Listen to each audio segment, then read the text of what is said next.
Hello and welcome to FTB Sports. This is the preview show, Tottenham Hotspur versus Sheffield United, or should I say Sheffield United versus Tottenham Hotspur, as it's at the Bramell Lane, Sunday, 2 o'clock kickoff. And I'm joined today again by my colleague, Mike. How are we doing? You all right?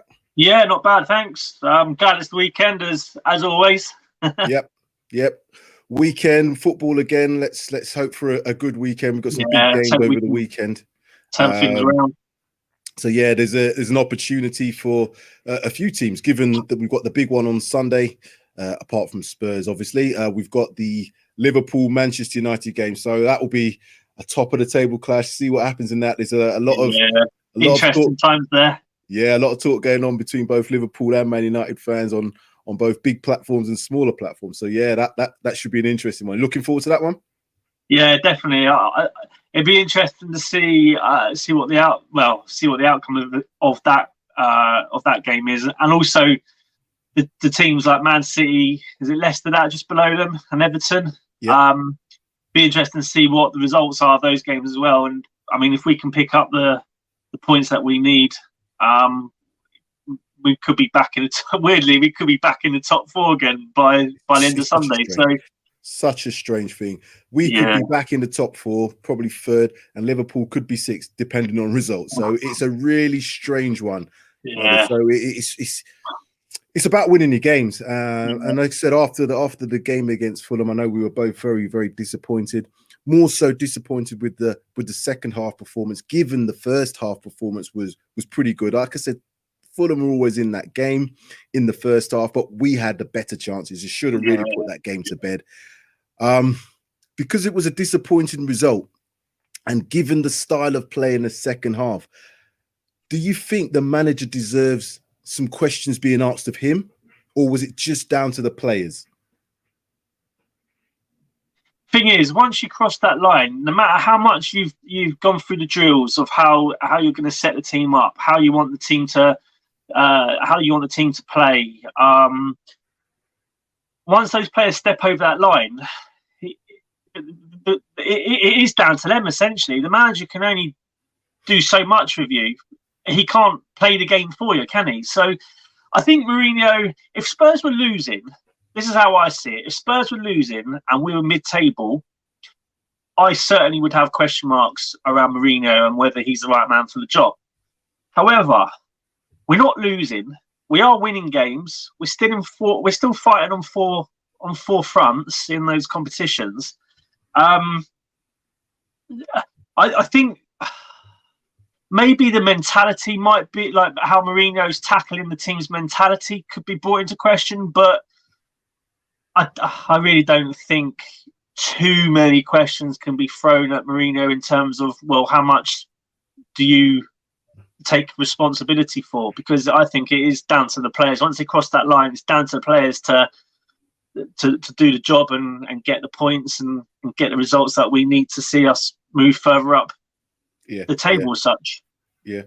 Whether that's right or wrong, that's my thoughts. Yeah, I think depends on how you look at things. If you look at things from a game-to-game perspective, as most fans do, you can then pick holes in what's happened.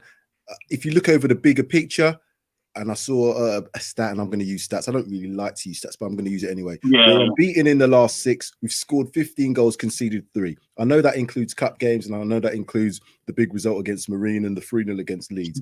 Even in the league, we've drawn 2 and won 1 in the last 3 games.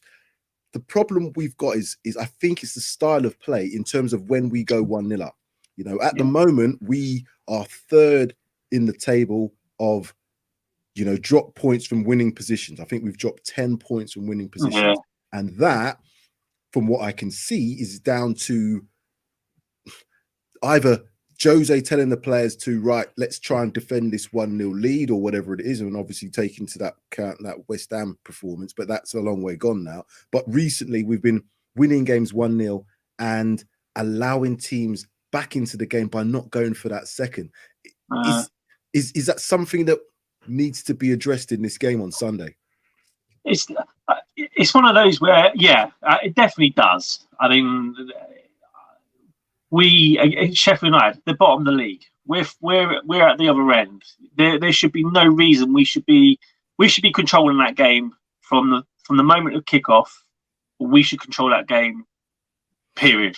There should be no reason we shouldn't. However, we know this is the Premier League, and any team can beat any team on their day. It does depend on a lot on that sometimes, but I just think I struggle to see how Mourinho would go in at half time if we're 1-0 up, saying to the team, right, second half, let's just defend.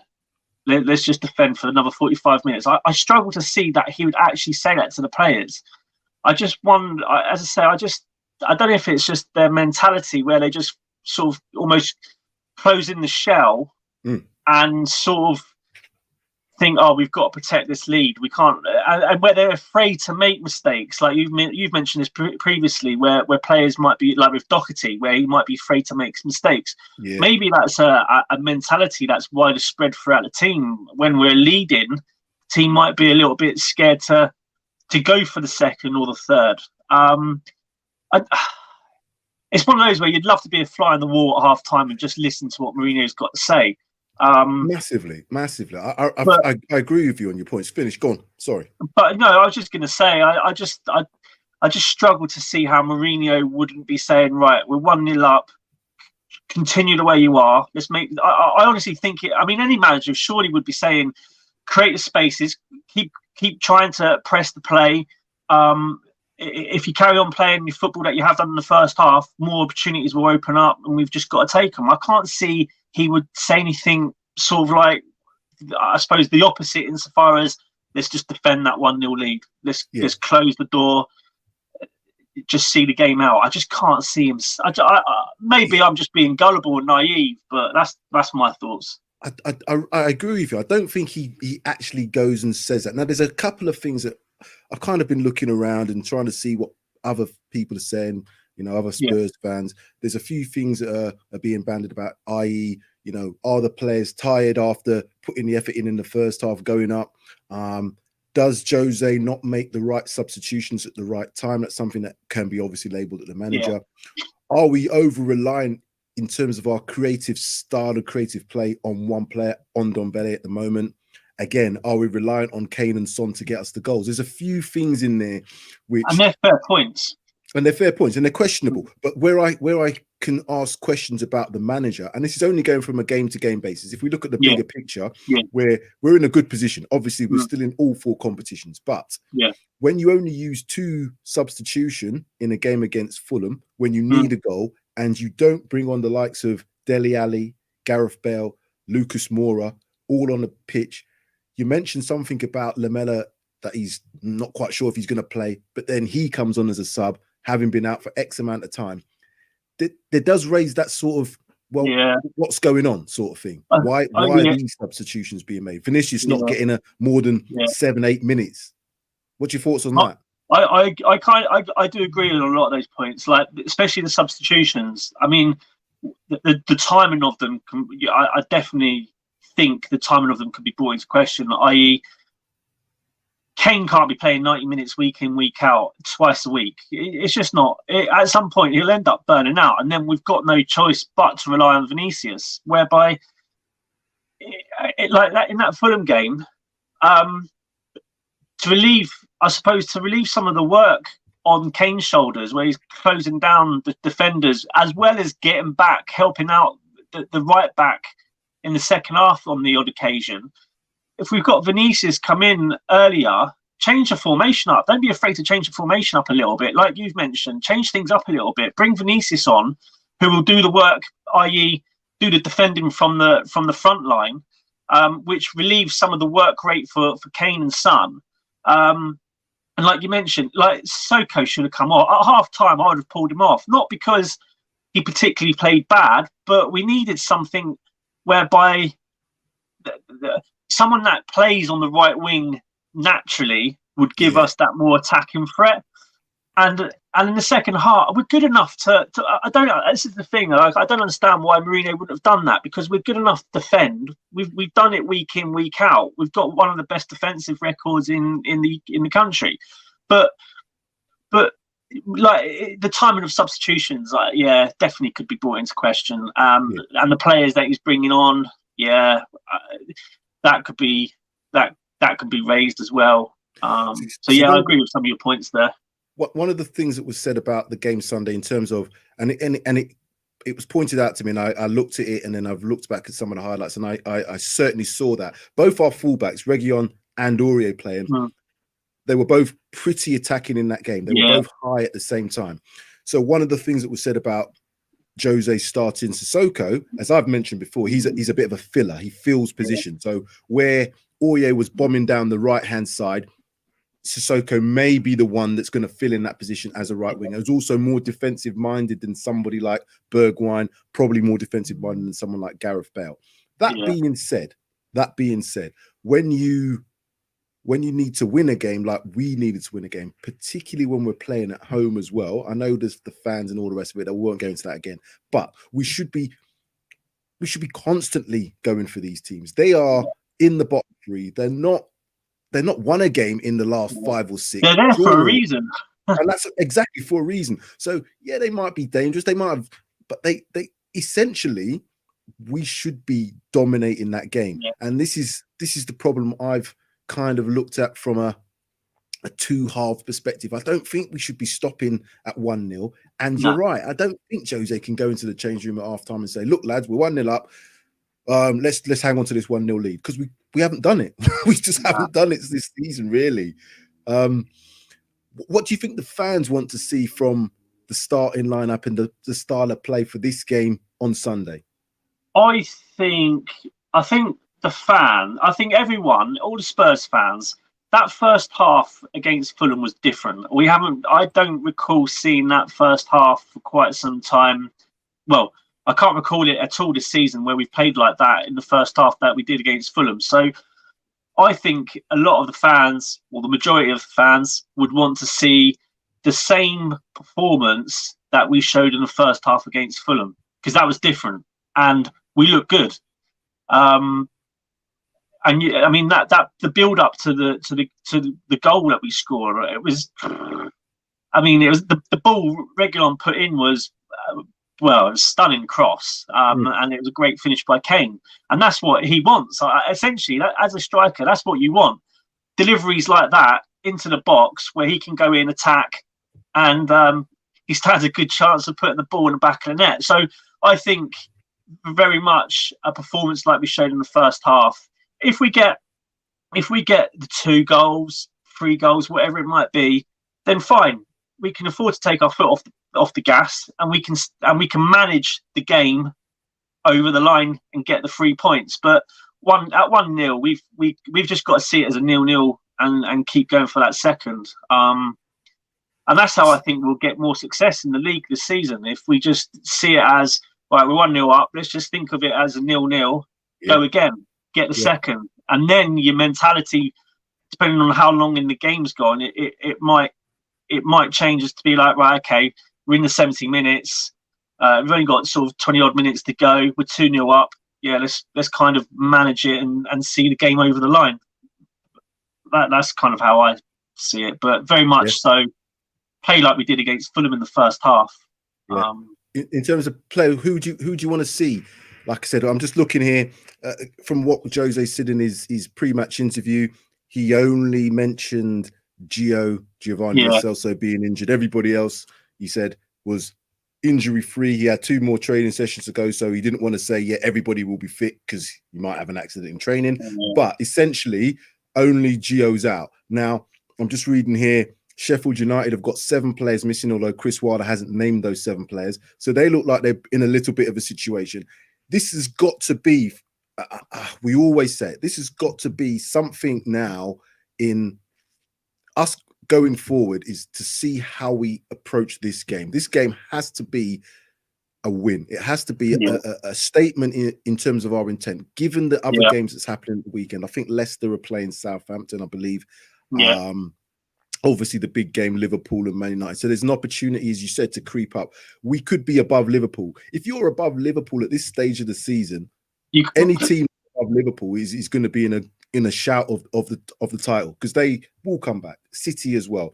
United, if they win that game, they're going to be crowing. So we need to be keeping tabs on the top half, and there is no reason why we shouldn't be playing and adopting the same style as you said. First half against Fulham, taking that all the way through games. Yeah.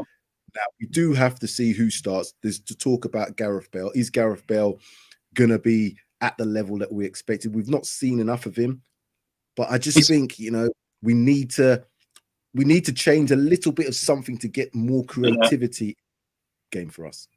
And it was interesting because I've looked at I did take a quick look as well, and it does look like it's just the Celso that's missing. I watched one of the Mourinho's press conferences, and he mentioned Gareth Bale, and he said with Gareth Bale, it's very much how he sees it as a step-by-step process in terms of just taking things day by day with him, getting his fitness back, etc. And he did say that it's now down to him, as in it's down to Jose now to find out how he can try and get the best out of Bale. Okay. So I wonder, you can read that in a couple of ways, but I just wonder whether he now thinks that Bale is potentially at the fitness levels that are required, or how he foresees the fitness levels for his team sort of going forward. And I wonder if Bale's now at that level whereby he thinks, right, your fitness level's there now. Now I need to try and work out how I get the best out of you. So I wouldn't be surprised if Bale starts on Sunday. I was going to say I'm not too concerned if he doesn't start, but I would like to see him involved. I would like to see him get more than 5 minutes. I'd like to see Vinicius get more than 10 minutes. You know, if you're going to not start Gareth Bale, but he is fit, give him half an hour. Give him half an hour. And I don't see that at the moment.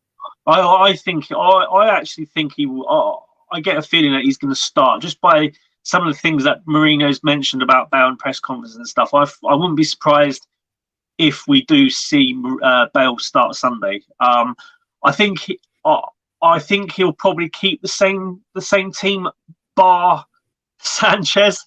I think Sanchez is back on that bench. If he isn't, I'll be right to Mourinho saying I'll start in front of him. I think you've got to look at more than Sanchez. I think Sanchez and that midfield three, or not even three, because it was a bit of I don't want to see. Okay, what I don't want to see is Sissoko, Winks, and Hojbjerg all playing on the pitch at the same time. That's what I don't want to see, and I don't want to see Sissoko right wing either. Yeah, and I don't think, and this is where I think the only changes I foresee will be Sanchez for Toby and Sissoko for Bale. I can't. Yeah.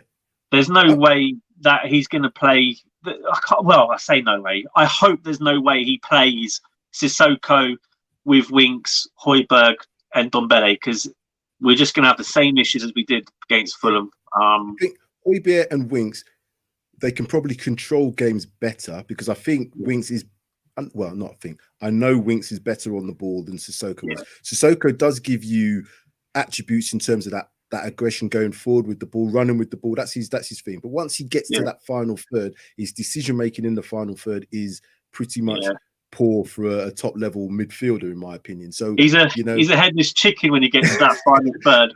As I said, he's a filler. He fills positions fantastically well for us when he ain't got the ball. I love him for that. I love his energy. I love the fact that he doesn't seem to complain too much, even when he wasn't playing back when we, had going through that Sissoko, what we're getting Sissoko for. He still kind of kept to himself and just kept on going.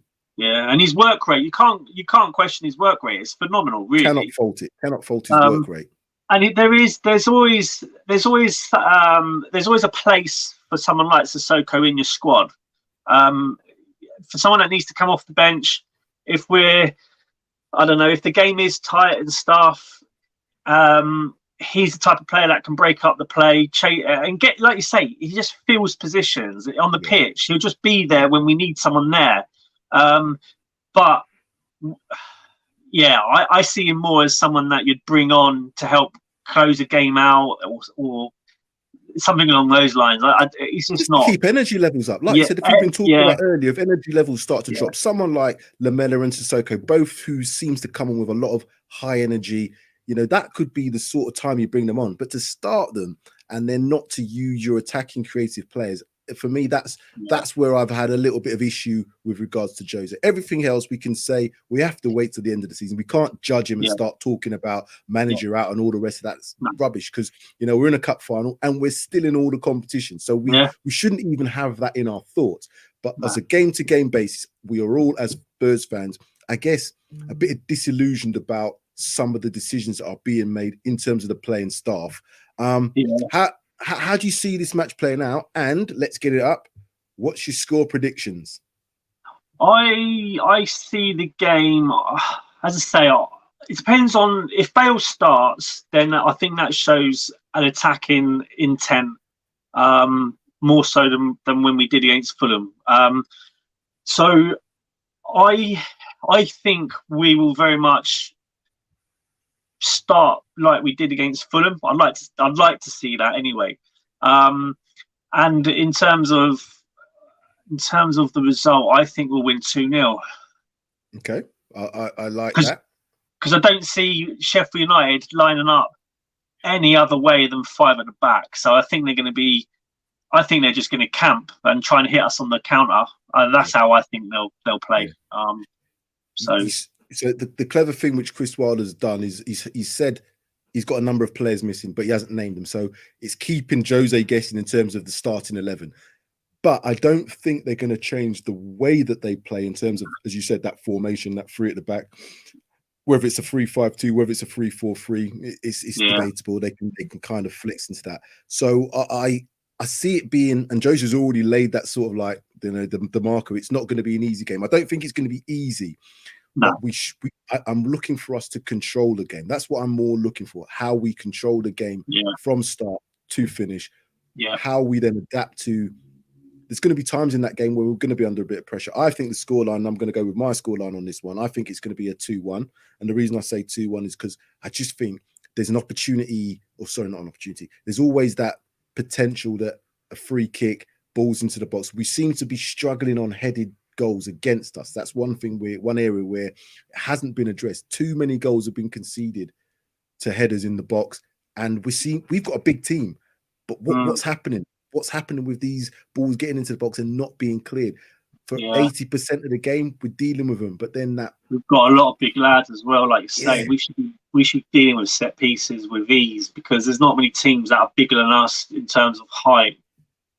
I mean, I looked at that goal that we conceded last week, and it still disappoints me how Sanchez is just too far away from that winger. He allows himself to get beaten, gets to the byline, cross goes in. And then when you look at Hugo, Reguilon and Dyer, it's almost like the 3 of them didn't communicate with each other, because Reguilon's got a player behind him, Dyer's got a player behind him and in between Reguilon. Surely Hugo should have been looking across his box and say, look, there's 2 players, pick them up. And then if Dyer's just dropped off 5 to pick up his man, he's headed that ball away easy and we wouldn't have conceded. So it's just things like that need to be ironed out for when we play against Sheffield United, because they're going to be quite, and I would have thought they're going to be trying to hit us aerially, just because we seem to concede goals from sort of set pieces that are put up in the air. So well, if stats bear that out, I think we've conceded 17 goals, and it's either 3 or 4 been conceded from open play. So the rest have been coming from set pieces, blah blah blah, penalties, whatever that would be. Free kicks. So again, we have to look at the bigger picture. It's easy to get lost in this game to game. Oh, we've been disappointed. We are in 6th place. 6 points of Man United on the same games, 3 points behind Liverpool. We just need to maintain a bit more energy and a bit more control of games. So you're going 2-0. I said yesterday I'm going to go 2-1. I'm going to stick by that. More so than obviously winning, because I know we have to win this game, is seeing how we play. What's the changes that are going to be made if we need to get a goal? Let's say we go in at half time 1-1, or it's 1-1 deep into the second half. What then does Jose do? How does he make the changes? Who is he going to bring on? Are we going to see the likes of Rodon starting at all? I don't think he'll probably start in this game. I think it'll be Alderweireld and Dyer. But should he be given an opportunity instead of someone like Sanchez? These are the things that I want to now. Okay, let me see what you're doing. Have you listened to the reporters? Because reporters have been throwing some real questions at Jose. And as Jose does, he just deflects it off. It's not my fault. It's the players. It's not me. He has to maybe take some responsibility somewhere down the line now. Yeah, I mean, I suppose, Jose's he's used to pressure. So if he feels that his team are getting undue pressure from off the field sources like the media, etc., I think Mourinho should be deflecting that pressure. He knows how to do it. He's been there. He's managed the top clubs in the world. So any of this pressure talk for him is it should be second nature to him. And if he can deflect the pressure from the team, he should be doing that as and when he can. So yeah, okay. I think, and also if we can keep the pressure off us and we can just keep under the radar, that's when we're at our most dangerous. When we're in the league and we're under the radar, the spotlight isn't on us. We perform better. It's when the spotlight's on us, something somewhere always happens and it puts us back another step. But spotlight's on us now at the moment in terms of the results, mate. So this is what I'm saying. We have to get that spotlight off us from two perspectives. One, not being expected to be top and going for this title, but the other thing is not to be performing as we've done by conceding these late goals and having questions asked about our team selection and substitution. So that being said, we're going to go into, as I said, we've already done the prediction. So Mike said 2-0. I'm going to go 2-1. Before we go, obviously, like, subscribe, share, comment. Please get the numbers up for FTB Sports. The game itself kicks off 2 p.m. on Sunday at Bramell Lane. Sheffield United versus Spurs. And hopefully we'll come on the post-match reaction show and be happy and gleeful. Mike, thank you very much. Look forward to the game and look forward to seeing you again on Sunday. Take care, mate. Cheers, mate.